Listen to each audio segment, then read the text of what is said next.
And one of those veterans on board tomorrow's flight will be a Marine Corps veteran from Tomah. He's been recognized for his many acts of bravery in Vietnam and is a Bronze Star and Purple Heart recipient. News 8's Mal Meyer talked to the veteran about what this experience means to him. Mal? Mike, over the course of the nearly 20-year war, more than 58,000 military members were killed.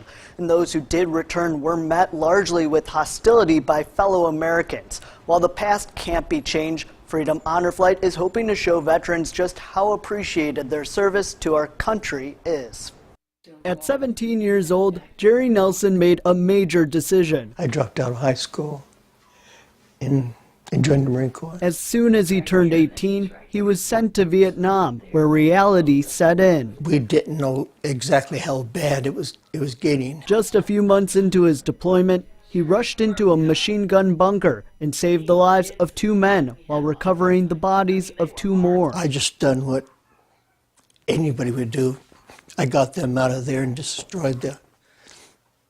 Anybody would have done that. He was awarded the Bronze Star for his heroism. A few months later, he was shot in the leg and put in a unit tasked with winning over the Vietnamese people. It didn't work. When he returned in March of 1969, he was met with protests at the airport. I knew who my enemy was over there, and I didn't know who they were here in the States. Nearly 40 years after he retired from the military, a friend encouraged him to apply for the Freedom Honor Flight. I've forgotten all about it, actually. We figured, well, they still had World War II veterans and they had Korean veterans, and they were getting older, and they were going to take those before they got to the Vietnam veterans. It's been 2 years since he sent in the application. One day, it came in the mail. A round trip to Washington, D.C. I told him to make sure he gets plenty of pictures.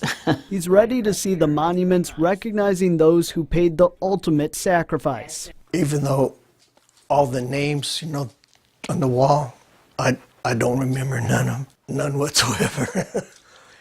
And that's a shame too, because those were good men. His wife hopes he finds healing. From the camaraderie that he'll get with the other vets, and also from seeing the monuments and knowing that